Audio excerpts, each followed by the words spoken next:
What's up, Giants fans, Hub watchers, YouTube subscribers, Twitter and Instagram followers? It's Kush back at it again with another Giants update video.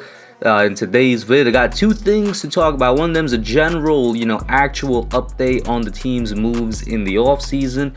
And another one is just a funny little comment I saw on Twitter. Well, not comment, I should say. It's an actual quote from Bill Belichick about Joe Judge. I'm sure a lot of you guys have already heard it, but I just find it really interesting to bring up.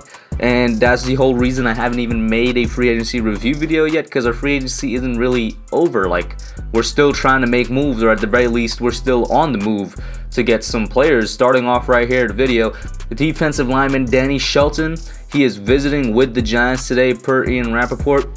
Not Ian Rappaport, per Adam Schefter. Yo, Shefty, if you're watching this, my bad, bro.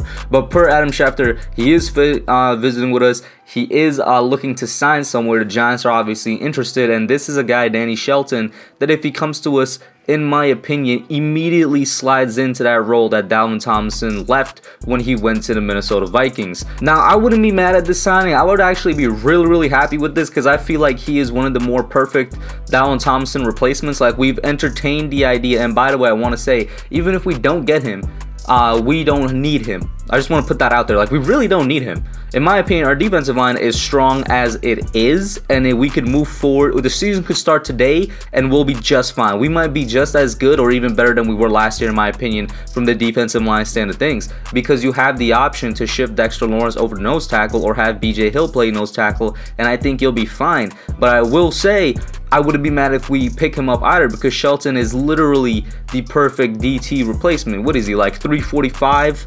He's 6'2", 345, you know what I'm saying? Drafted by Cleveland back in 2015, 15th overall. Played nose tackle for Cleveland for his first 2 years. Then he played kind of right defensive tackle.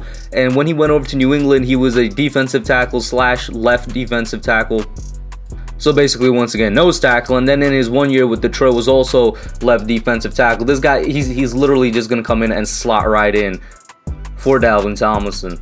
Now, he ain't a great player, but he's definitely not a bad player either. I think he's just good enough to actually get that starting spot that DT left here. He's not exactly going to have the same impact, or maybe I could be wrong, right? Because he's a huge dude. But I don't think he's going to have the same impact that Dalvin Tomlinson. Like, Dalvin Tomlinson was underrated in his pass rushing moves as well. He was constantly improving in that. I'm not sure if Danny Shelton is on that level. I think he definitely got the run stuffing down, and I think he'll definitely be a nice plug up the middle. But we'll have to see how effective he is on this Giants line. And once again, I don't really think we need him. I mean, there's a chance he might not even get the starting job, like, this is all subject to change, like, especially if we sign this guy to a really cheap contract, which I expect to happen anyway.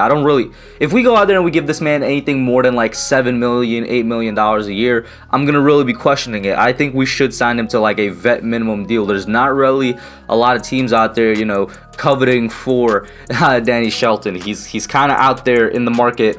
The Giants should definitely get him on a cheap deal. But yeah, going back to what I was saying, while I do think he slots right in, I don't think that it's a 100% deal that he gets the job. The coaching staff could still say, hey, Dexter, we want to see you play at both nose and defensive end. Let's see how you do here. And if Dexter just completely outperforms Shelton at nose tackle, which I expect, to be honest with you, then he's not going to get the job, you know what I'm saying? And I don't expect him to then play what will be BJ Hill's spot in the right defensive end. I think Hill's going to play that. Or if they do keep Dexter at right defensive end, they tell Hill, all right, you're going to be competing with Shelton. And even though Shelton has, the size advantage on him, I wouldn't be surprised if BJ Hill goes out and beat him, because BJ Hill is hungry right now. BJ Hill, like I said in my 2018 draft video, he's somebody that I want the Giants to keep. Third round defensive tackle pick that is super underrated, that has actual pass rushing ability, you know what I'm saying, that should be playing on the defensive end, not nose tackle, but he can play both.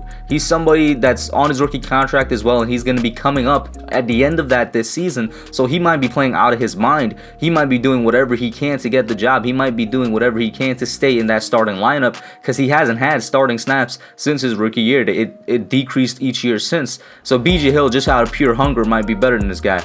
But that's me speaking in hypotheticals, right? In all honesty, I do expect him to come in. I expect if he comes to the Giants, big if there, because he hasn't signed yet. He's just visiting with us. If he comes to the Giants, one, it should be a cheap deal. And two, our starting lineup on day one is probably going to look like Leonard Williams, Danny Shelton, Dexter Lawrence. But that's what I think about it. You guys put your thoughts down below. And then, of course, Bill Belichick, you know what I'm saying? The Bill Belichick that took the Giants way to the Patriots and then made it into the Patriots way and became one of the greatest, if not the greatest coaches ever. Bill Belichick, apparently, according to Ian O'Connor on Twitter, when he was interviewing Joe Judge, when John Mara was interviewing Joe Judge, that is, Bill Belichick told John Mara he's better than the last two guys you hired. And I just find that extremely hilarious, because he is. I mean, let's be honest. Our last guy was Pat Shurmur. I think we all know for a fact that Belichick is better than Pat Shurmur. And the guy before that was Ben McAdoo, and even Shurmur was better than McAdoo. So, I mean, just by that process, yes, Joe Judge is better than Ben McAdoo. What I find hilarious is that Belichick was so confident in this. And I've always had the conspiracy theory, guys. I don't know if a lot of you know about it because I've only said it on streams, but I've always had the conspiracy theory that Belichick, he loves the Giants, man. The Giants, I feel like, is his true home, not the Patriots. You know what I'm saying? His time here as our defensive coordinator and just as a coach with us, I feel like he treasures that a lot, right? I feel like he loves the organization a lot. I feel like, this is my conspiracy theory, that he trained up Joe Judge to send him to the Giants as repayment for all of those times, man. I know it sounds crazy, right? But I look at it like this way. Judge and Flores as well, but more so Judge, because we've seen evidence of this. Belichick has literally, Judge is his mentor. Belichick literally rose this man from the ground and trained him in the ways of, mystical coaching and whatnot and, culture. Belichick did that, and we've seen evidence of him, and he has a legitimately good relationship with him off the field as well, and they'd be talking on the sidelines and whatnot. Like I said, there's evidence of it. I feel like Belichick literally molded Joe Judge into the person that he is today to give him to the Giants as a gift or something. I know it sounds crazy, but that's my conspiracy theory. And on a similar level with Flores, I guess, but Flores, I don't know. I think Flores is just a really good coach, and I think Judge benefited more from Belichick giving him his attention, because I do think that, for example, in his last year with the Patriots, giving him the additional job of being not only the special teams coordinator but also the wide receivers coach, that's something you do for a coach right before they hit the market and try to become a head coach. And, well, it just so happens that Judge, in his first time trying out for the job, got it as the head coach, but you're giving him a little bit more responsibility. That's something we see a lot of coaches do for their assistants if they know that they have the ability to be a head coach. But that's always been my little conspiracy theory there. But I find it hilarious because it's true. And, Bill knew this from the hiring process before he was even here. And it took us a little while to see it, a couple of months. But we saw within the first season that, yeah, he's definitely better than the last two guys. And he's definitely having shades of our two most successful coaches in Tom Coughlin and in Bill Parcells. So we'll see how it goes there, man. And put your thoughts down below on that as well. Am I really crazy with the conspiracy theory? I don't know. But that's it for today. Let me know what you guys think. Like, share, subscribe to the channel. And I'm out. Thanks for watching. Don't forget to like, comment, subscribe, and share. I'll catch y'all in the next one.